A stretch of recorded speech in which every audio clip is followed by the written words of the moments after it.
The identity of my great-grandfather, Thomas O'Connor, has eluded family researchers for decades. In this four-part video series, I will break down the brick wall and successfully identify him. Now, over the years, there have been multiple attempts to discover his true identity, but unfortunately, none were successful. When I began to actively research Thomas, I started by creating an accurate family tree, and it was based upon provable facts. This family tree represents a summary of those facts. Over the years, an oral family history has been passed down that provides some clues about my grandfather's biological father.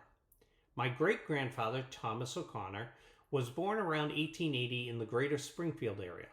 He worked as a chauffeur and as a mechanic in Boston. He married Medea Sebastian around 1910, and they had 3 children together, Lillian, Mary Ellen, and my grandfather. Shortly after the birth of his son, Thomas was struck by a train and later succumbed to his injuries. After his death, his widow married William Walker, and she gave birth to 3 additional children, William, Charles, and Richard. A 7th child was added to the family with the adoption of Claire. All 7 of these children viewed William Walker as their dad, even though he was not the biological father to 4 of them. Now, on the 1920 census, the Walker family was residing at 66 Bauer Street. Here, all of the children were identified as Walkers, including the 3 O'Connor children. On the 25th of June, 1933, Mary Ellen Walker married Gilbert Weinman in Keene, New Hampshire. At the time, the marriage rules were a bit more relaxed in New Hampshire than they were in Massachusetts. So here, Mary Ellen identifies her father as William Leo Walker. Now, in the months prior to my grandparents' marriage, my grandfather was still going by the name of Thomas James Walker. And on May 7, 1937, my grandfather applied for a Social Security number. At the time, he was working for the railroad in Buda, Illinois, and his parents are identified as William Leo Walker and Medea Arilla Sebastian. So when my grandfather proposed a short time later to my grandmother, he did so as Thomas James Walker. Now, this caused an issue because my grandparents wanted to be married in the Catholic Church. But it does not appear that the O'Connor children were ever officially adopted by William, so my grandfather's birth name was never legally changed. And his birth certificate will clearly identify him as Thomas James O'Connor. As a result, he married under that name. My grandparents were able to be married in the Catholic Church on October 3rd, 1937. And from this point forward, he will use the surname of O'Connor, as will his sister Lillian. Mary Ellen will continue to go by her married name, Mary Ellen Weinman. Now, my grandparents had 5 children, 4 of whom reached adulthood. They married and had families of their own, including my mother. William Leo Walker was born on the 5th of May, 1889 in Malden, Massachusetts. He was the second of 3 children born to Charles William Walker and his wife Louisa A. Griffin.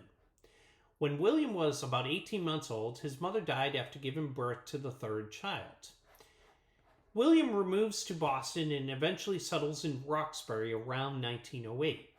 Now, Medea Arilla Sebastian was born on the 14th of October, 1889 in Troy, New Hampshire, to Charles N. Sebastian and his second wife, Harriet Ann McDonald.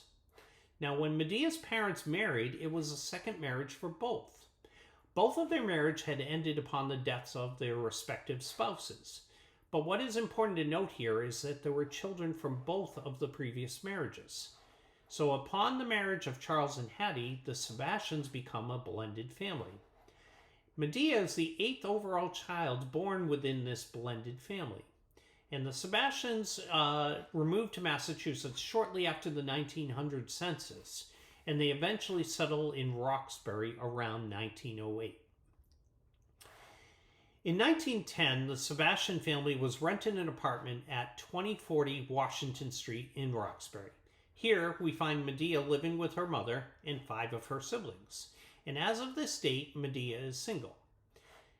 A marriage record between Thomas and Medea has never been located, but with the census, we're able to narrow down the date of their marriage.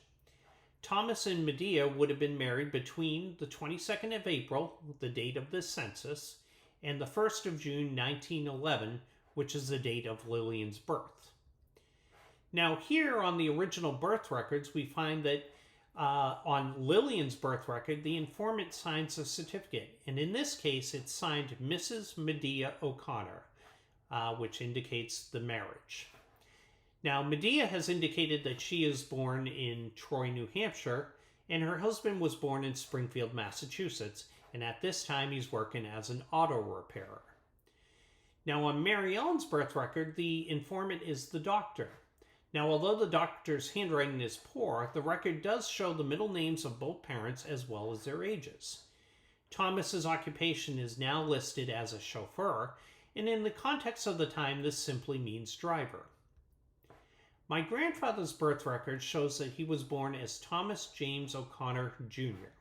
His mother was 25, and she was born in Troy, New Hampshire. His father's 32, is a mechanic, but now his birth record reads as Chicopee Falls. So there is a minor conflict on the birth location of his father, but it's not a significant conflict, and it will be addressed in a proof argument.